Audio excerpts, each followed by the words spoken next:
ponto que o Lorival está chamando a atenção é um dos mais importantes se a gente quer entender a relação entre o que acontece no campo de batalha e as decisões políticas que foram tomadas. A decisão política de, por exemplo, ir para a guerra, ela provoca uma série de consequências militares que, por sua vez, terão impacto em uma sequência de decisões políticas. Agora, o que está acontecendo no campo de batalha, particularmente neste momento na Ucrânia, que tem um impacto sobre decisões políticas que vão até pegar o que vai acontecer com a nossa política externa, por exemplo. Vamos pegar o exemplo que eu quero trazer para vocês.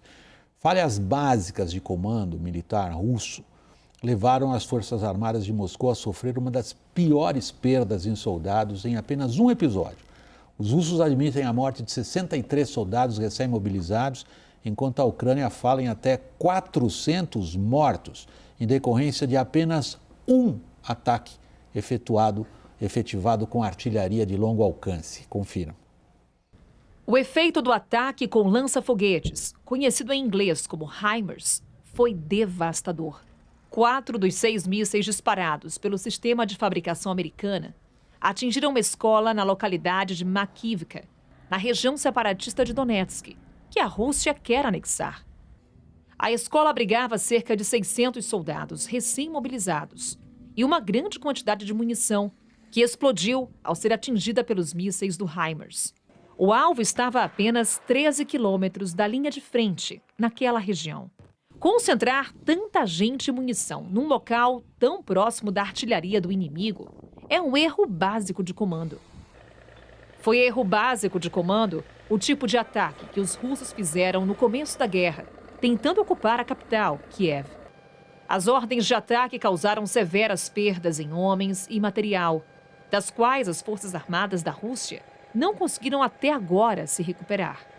Outro erro básico de comando, em maio, produziu baixas devastadoras numa tentativa de travessia de um rio, sob bombardeio preciso dos ucranianos. Em relação ao último ataque, o Ministério da Defesa russa está tentando colocar a responsabilidade operacional dos dirigentes da entidade separatista, suportada pelos próprios russos.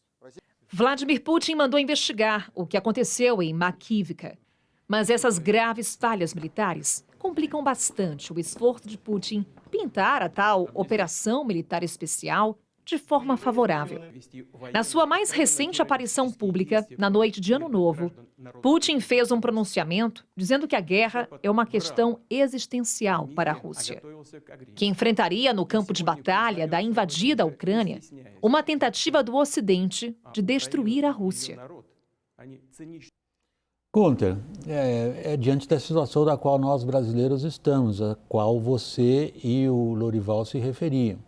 Se a gente olha na evolução no sentido do transcurso da linha do tempo, né, do que está acontecendo no campo de batalha na Ucrânia, a gente percebe sim que é a formação de uma fortíssima coligação militar ocidental, que os russos agora passam a encarar como existencial. Eles veem numa possível derrota militar um grave perigo à sobrevivência da própria Federação Russa. O que nós brasileiros vamos dizer disso? Pois é, esse aqui é o grande dilema que o governo Lula vai ter que enfrentar, porque esse discurso do governo Putin vai se acentuar porque realmente não conseguiu entregar nada do que tinha sido prometido dessa operação militar especial. Tanto que ele está mudando esse discurso para, como você colocou, um enfrentamento ao Ocidente para justamente conseguir um apoio entre a população russa que vem diminuindo. As críticas estão sendo dirigidas até mesmo de apoiadores cegos do governo Putin à estrutura militar.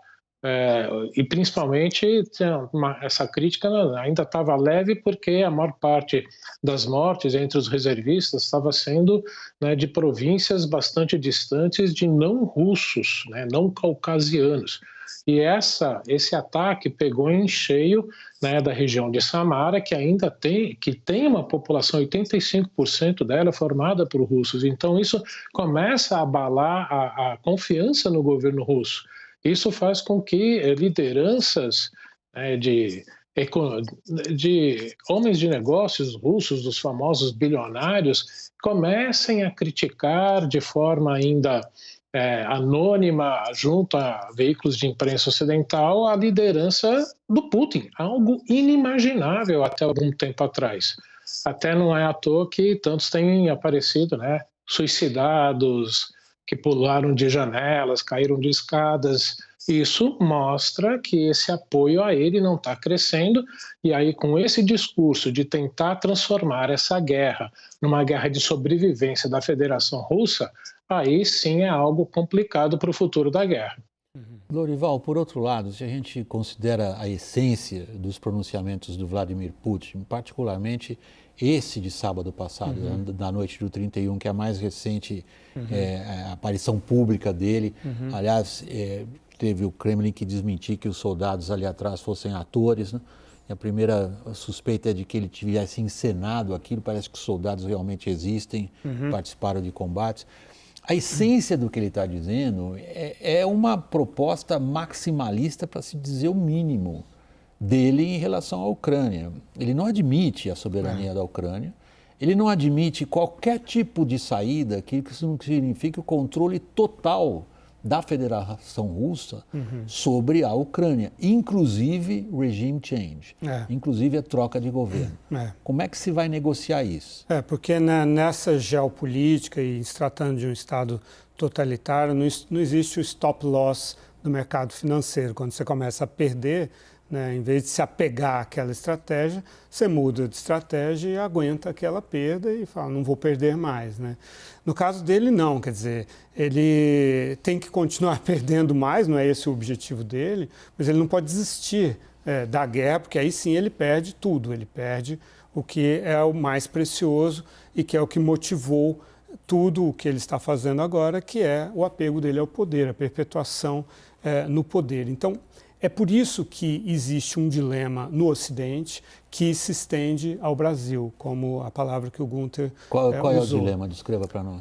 O dilema é o seguinte, quer dizer, é uma guerra que está tendo um custo humano para os ucranianos gigantesco, né, e econômico para o Ocidente gigantesco, né?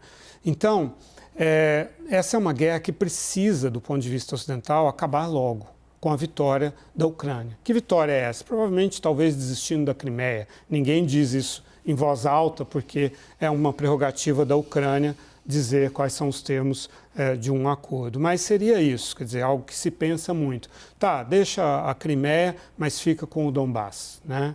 Então, ou com grande parte do Donbass. Um compromisso assim. Territorial. Exato. Agora, se há um recrudescimento, tanto por parte da Ucrânia, que é vítima de crimes de guerra, de atrocidades, de estupros, de raptos de crianças, de fuzilamentos com pessoas algemadas, né, e de torturas, é claro que a Ucrânia não está em condições políticas e psicológicas, psicossociais, de fazer concessões à Rússia. Por outro lado, se para o Putin isso é uma questão de vida e morte, e pelos crimes que ele cometeu e que ele responderia se ele deixasse de ser o presidente, se ele perdesse o poder, então essa guerra vai se estender muito, vai se prolongar muito para um final imprevisível.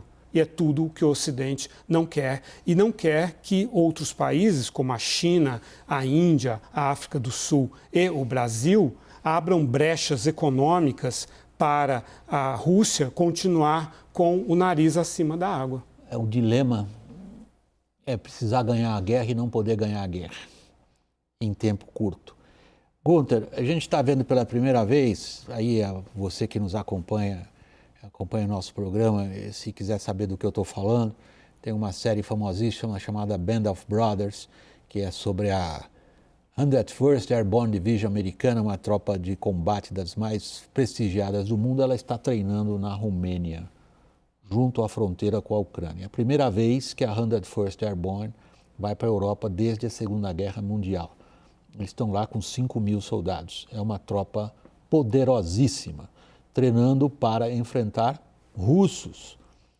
Qual é o resolve?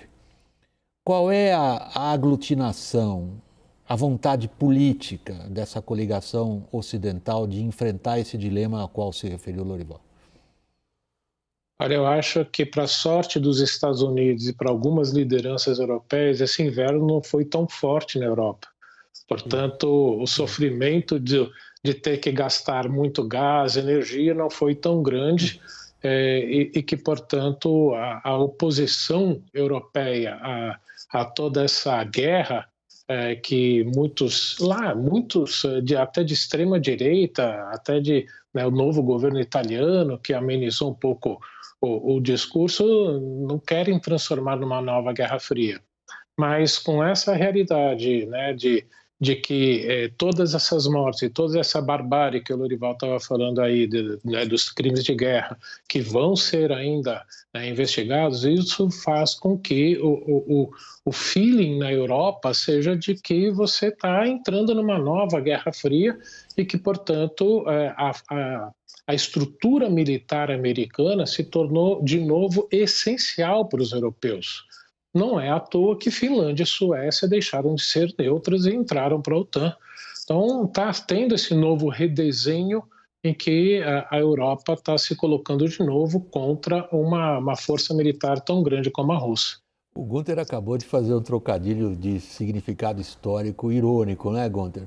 Porque o general Inverno derrotou Napoleão, o general Inverno derrotou Hitler e agora o general Inverno está dormindo, porque parece que está quase 20 graus acima do normal a temperatura nesse momento. O que significa que as condições no campo de batalha na Ucrânia são ainda de lama e dificuldade de movimentação de material pesado. Então, Putin estava contando com o general Inverno, mas o general Inverno parece que não está ajudando muito o Putin. Mas o ponto que eu queria voltar contigo, Lorival, é a capacidade ou não que Moscou tem de articular e resupply, conseguir repor o que gastou até aqui, sobretudo em armamento mais sofisticado, com Coreia do Norte, China, Irã e alguns dizem até mesmo munição do Paquistão. Está conseguindo?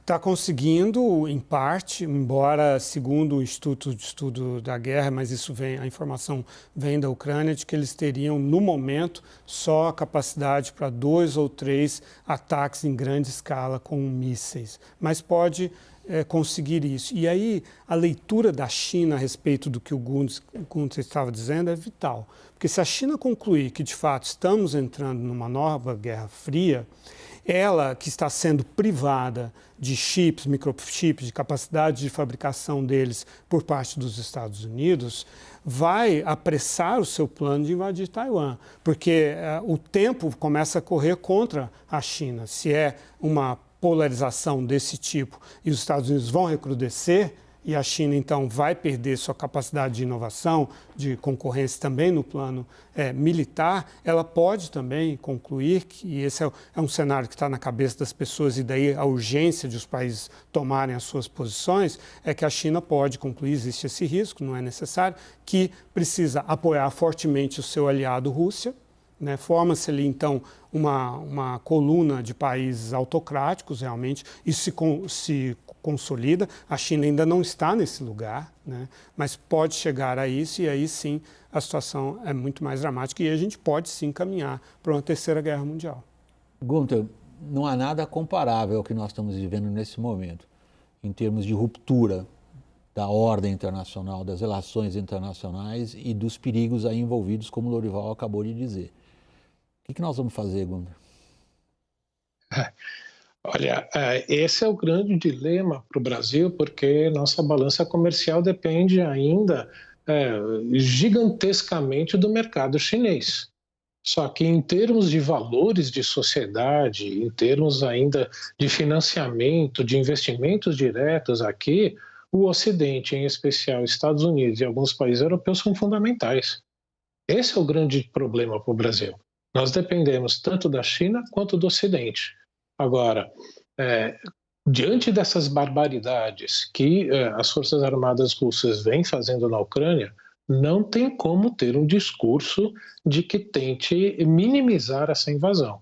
E, ao fazer isso, não tem como dar algum apoio a Putin. E, portanto, de novo, vai ser o velho profissionalismo do Itamaraty que vai ter que buscar essa linha tênue, e aí que nós já passamos e conseguimos. Agora, é um quadro que está recrudescendo.